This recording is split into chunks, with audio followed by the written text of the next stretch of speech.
Alors là, si on est dans un état d'esprit, et on le voit aujourd'hui, où la tentation du bien majuscule réapparaît, et tous ceux qui sont en désaccord avec la conception qu'on nous propose, donc multiculturalisme, néo-féminisme, immigration massive, ceux-là sont vus comme étant tout simplement mauvais. Ils incarnent le mal. La tentation totalitaire, elle est là lorsque vous avez un régime qui prétend désormais réaliser une conception unique et avec une seule interprétation possible de ce qu'est le bien.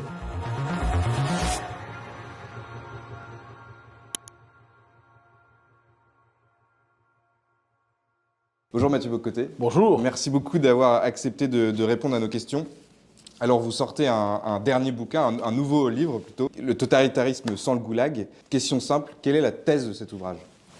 Alors, on a l'impression que la question totalitaire a été soldée par le XXe siècle, c'est-à-dire finalement l'effondrement, la défaite du nazisme, l'effondrement du communisme, ferait en sorte que le totalitarisme serait une question qui ne nous concernerait plus, sauf dans ses formes extérieures. On pourrait penser au Hamas, par exemple, aujourd'hui, à l'islamisme plus largement, qui est un totalitarisme assurément, mais que le totalitarisme intérieur à la société occidentale, généré par la civilisation occidentale, ne nous concernerait plus. Or, la thèse que je défends dans le livre, c'est que la tentation totalitaire, j'emprunte la formule évidemment de Jean-François Revel, est consubstantielle à la modernité. Qu'est-ce que j'entends par là? La modernité, quoi qu'on en dise, n'a pas éradiqué le phénomène religieux. En fait, elle a transposé les catégories religieuses dans l'histoire. Autrement dit, on a décroché le paradis du ciel et on a voulu le réaliser sur Terre. De quelle manière? On s'est retrouvé avec une série de doctrines qui prétendaient fusionner le juste, le vrai, le bon, et qui nous dit, voilà la doctrine, et si nous la suivons, nous aurons globalement le paradis sur Terre. C'était l'histoire du marxisme, évidemment, qui s'est effondré, on le sait, mais la structure mentale propre au totalitarisme, cette prétention à faire une société fondée sur une révélation qui est une utopie, mais qui se prend pour une science. Et c'est l'originalité probablement du marxisme dans l'histoire, mais de ce qui a suivi aussi, c'est qu'aujourd'hui, l'utopie se présente sous le nom de la science. La théorie du genre se présente sous le nom de la science, sous le signe de la science. Le multiculturalisme se présente sous le signe de la science. Bon. Alors, qu'est-ce qu'on voit? Un nouveau paradis nous est promis, c'est le paradis diversitaire. Un paradis où la diversité, autrement dit, pourrait éclore très librement, de mille manières, ce qui implique évidemment la déconstruction de la civilisation occidentale qui l'aurait entravée. Or, dans cet état d'esprit, si vous avez le monopole du vrai, du juste et du bien, si vous avez le monopole de l'humanité, bien, votre adversaire politique n'est plus un adversaire politique. C'est un ennemi de l'humanité. C'est un ennemi du genre humain. Et dès lors que vous représentez la vie politique sous le signe du monopole du vrai, du juste et du bien d'un côté, et de l'autre côté, vous êtes un ennemi de l'humanité, bien, vous abolissez les conditions mentales élémentaires du pluralisme. Parce que le pluralisme présuppose l'idée que s'il y a un bien commun, personne n'en a le monopole, chacun l'appréhende à partir de sa sensibilité, sa structure mentale, ses valeurs, sa psychologie. Et dès lors, il faut accepter une pluralité de doctrines dans la cité. Libéralisme, socialisme, conservatisme. Bon. Alors là, si on est dans un état d'esprit, et on le voit aujourd'hui, où la tentation du bien majuscule, du bien avec une majuscule, réapparaît. Et tous ceux qui sont en désaccord avec la conception qu'on nous propose, donc multiculturalisme, néo-féminisme, immigration massive, ceux-là sont vus comme étant tout simplement mauvais. Ils incarnent le mal. Eh bien, on abolit la possibilité du pluralisme, la possibilité de la discussion. La tentation totalitaire, elle est là lorsque vous avez un régime qui prétend désormais réaliser une conception unique et avec une seule interprétation possible de ce qu'est le bien. Alors, on s'entend, on n'est pas l'Union soviétique aujourd'hui. Les démocraties libérales ont conservé des institutions. Donc, il existe ce qu'on pourrait appeler des institutions résiduelles qui conservent l'esprit des libertés publiques. Les élections, le Parlement, la liberté d'expression. Mais la liberté d'expression aujourd'hui, remarquez à quel point elle se rétrécit, à quel point son domaine se rétrécit, notamment au nom de la lutte contre la haine, entre guillemets, la lutte contre la haine, mais dans les faits, quand on regarde la définition qui est donnée de la haine, va être toute remise en question de l'idéal diversitaire, des revendications minoritaires, est assimilée à la haine. Remarquez de quelle manière aussi toute remise en question de ce régime idéologiquement est assimilée à l'extrême droite, catégorie fantomatique, insaisissable, mais partout visible parce qu'elle sert à nommer le mal politique aujourd'hui. Et vous noterez une chose qui est importante, quand on extrême droitise quelqu'un, quand on l'assimile à l'extrême droite, que se passe-t-il? Bien, dès lors qu'il porte la sale étiquette d'extrême droite, bien, si c'est l'extrême droite, on ne débat pas avec l'extrême droite, on fait un cordon sanitaire contre elle. Il suffit de répéter sans cesse le mot extrême droite à la manière de Cabri, comme aurait dit le général de Gaulle, extrême droite, extrême droite, extrême droite, pour l'enfermer à l'extérieur du périmètre de la respectabilité politique. Donc, ça fait une société qui en vient à disqualifier quelquefois près de la moitié de sa population, qui est frappée du sceau du mal. Donc voilà pourquoi je parle d'une tentation totalitaire qui s'est réactivée. On pourrait parler du politiquement correct, on pourrait parler de la censure qui se multiplie, on pourrait parler aussi du wokisme, mais ça ne s'épuise pas dans le wokisme. Voilà de quoi parle mon livre. Mais j'ai quand même l'impression que ce totalitarisme, il est un peu redescendant. C'est-à-dire que j'ai quand même l'impression qu'il y a 10 ans, on pouvait moins dire de choses encore et qu'il y a des barrages qui sont en train de tomber. Est-ce qu'il n'y a pas une tendance quand même qui s'inverse et que la parole est peut-être plus libre et vous-même, vous parlez tous les jours sur CNews? Alors, permettez-moi de vous répondre avec moins d'optimisme que vous.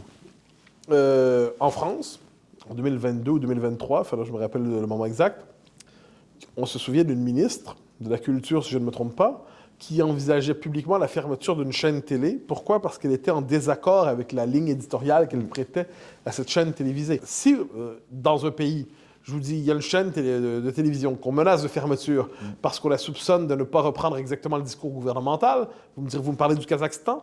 Ouais. Ah non, d'accord, c'est en France aujourd'hui.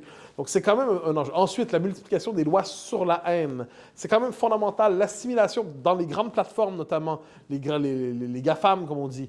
Lisez la définition qui est proposée de la haine. C'est une définition qui ne cesse de s'étendre et qui sert en fait à criminaliser toute forme de conservatisme, disons ça comme ça. Alors, vous me direz, la parole s'est libérée entre guillemets. Moi, ce que je constate, c'est que les libertés se rétrécissent, les procès d'opinion se multiplient. Regardez la situation de l'université. Regardez comment ce qu'on appelle la bureaucratie EDI, Équité, Diversité, Inclusion, qui est une bureaucratie multiculturaliste fanatisée. C'est étendu partout dans le monde universitaire en Occident, partout dans les médias, partout dans le monde publicitaire. Alors, on se retrouve aujourd'hui, et dans le grand capital, le capitalisme aujourd'hui. Donc, bien franchement, la situation ne s'est pas améliorée. Il est possible de critiquer encore. On n'est pas en URSS encore. Mais je note que l'idée de remettre en question le droit de critiquer cela est au cœur de l'espace public aujourd'hui. Vous parlez de l'Occident. Donc, est-ce que, quand même, on a vu avec le Hamas, alors là, c'est effectivement à l'extérieur, Oui. mais est-ce qu'il n'y a pas, en tout cas, des petites parcelles de totalitarisme violent aussi en Occident? Ah, bien sûr, c'est juste que ce n'est pas le même sujet. Ouais. C'est-à-dire, vous me demandez, j'ai écrit un livre sur Voilà. les arcs-en-ciel et vous me demandez pourquoi je n'ai pas écrit un livre sur les tondeuses. Ouais. Bon, alors, puis je vais répondre donc, à votre question qui n'est pas le sujet Non, du parce livre. que vous dites, on a classé ce dossier-là. Est-ce qu'on l'a vraiment classé en Occident? Alors, oui, parce qu'on a considéré que ça nous était extérieur. C'est qu'en gros, Ah oui, très bien. Ok. on peut régler la question, poser la question ici. Le Hamas, c'est un totalitarisme qui est extérieur, étranger, qui est un islamisme fanatisé. Vous faites la liste de tout ce que vous utilisez les termes que vous souhaitez. Ce dont je parle, moi, c'est d'un totalitarisme qui est, lui, inscrit, qui a une toute autre forme, qui est infiniment moins barbare que le Hamas. Mon livre, c'est le totalitarisme sans le goulag. Il faut comprendre l'idée. C'est-à-dire qu'il est possible de se passer des immenses systèmes de persécution concentrationnaire du 20e siècle. Ce totalitarisme n'a plus besoin de tout cela. Appelons ça comme ça. Ce qui est une bonne nouvelle en passant. Le nazisme représente le summum de l'horreur dans l'histoire humaine. Le goulag est absolument atroce. Donc, le Hamas, c'est autre chose. On est devant, avec une originalité pour le Hamas, si vous me permettez cette idée. C'est, regardez les nazis, c'est quand même l'horreur absolue. Mais les nazis étaient conscients de l'horreur absolue, ils voulaient, ils niaient leur propre crime. C'est quand même fascinant. Le négationnisme, qu'est-ce que c'est? C'est le fait de, le crime, une fois accompli, nous allons le nier, nous allons le cacher.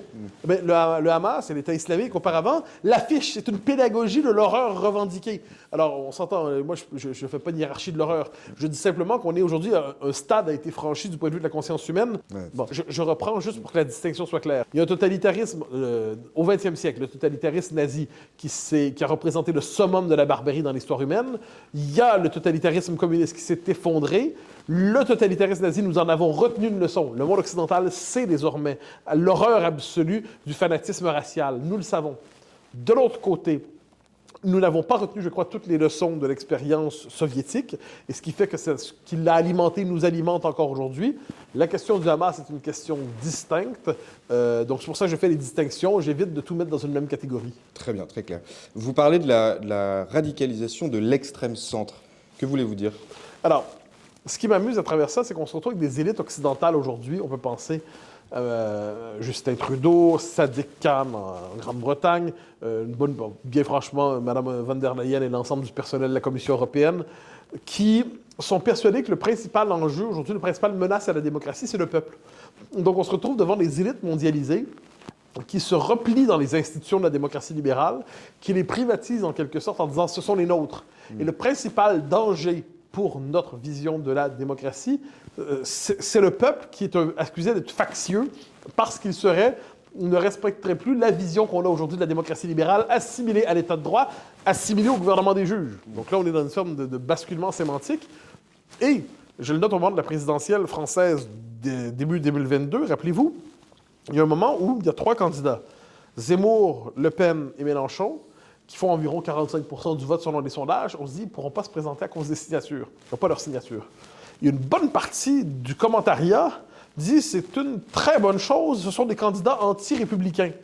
Ben, je m'excuse, mais si vous considérez que la moitié de votre peuple est factieux, vous n'êtes plus en démocratie. Ça, c'est un véritable problème. On peut être absolument contre Jean-Luc Mélenchon, on peut être absolument contre Éric Zemmour, on peut être absolument contre Marine Le Pen, sans considérer que le courant qu'ils expriment et qui est significatif doit être banni de l'espace politique. Moi, je suis un démocrate libéral en ancienne. Je suis un défenseur de la maximalisme de la liberté d'expression. Moi, là-dessus, je vous avouerai, je suis très nord-américain sur ça. Les lois qui cherchent à étouffer la liberté d'expression, je préfère un propos qui est contesté sévèrement plutôt qu'un propos qui est interdit pour lequel on peut être poursuivi. Alors, et cela dit, en démocratie, je pense que quand 45% des électeurs, on se réjouissait à l'idée qu'ils ne puissent pas se présenter, vous me permettrez, donc je vois là, dans cette espèce de populophobie, entre guillemets, la marque distinctive de l'extrême centre. Très bien. Alors, merci beaucoup d'avoir répondu à nos questions. J'ai une dernière réflexion, cette fois, ce n'est pas une question sur votre ouvrage, mais vous semblez être quelqu'un qui a un vrai corpus idéologique. Et j'ai observé que vous aviez toujours quasiment les mêmes lunettes que lorsque vous aviez écrit L'Empire du politiquement correct sur la couverture. Ce ne sont pas les mêmes. Ce ne sont pas les mêmes, mais en tout cas, elles ressemblent. Donc ma question, c'est à défaut d'avoir pas changé de forme de lunettes, est-ce qu'il vous arrive de changer de vision, parfois, du monde? Les événements, quelquefois, commandent un changement. C'est-à-dire, je vous donne un exemple. Je suis nord-américain, je suis québécois, je suis né avec un rapport fondamentalement de sympathie à l'endroit des États-Unis.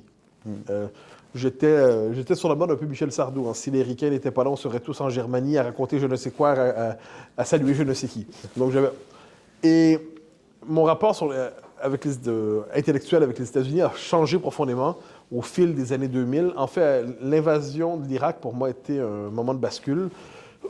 Et les États-Unis, à qui j'étais dans l'esprit qu'il y avait une dette immense des démocraties à l'endroit des États-Unis pour la Première Guerre, Deuxième Guerre mondiale, la guerre froide, et je le pense encore.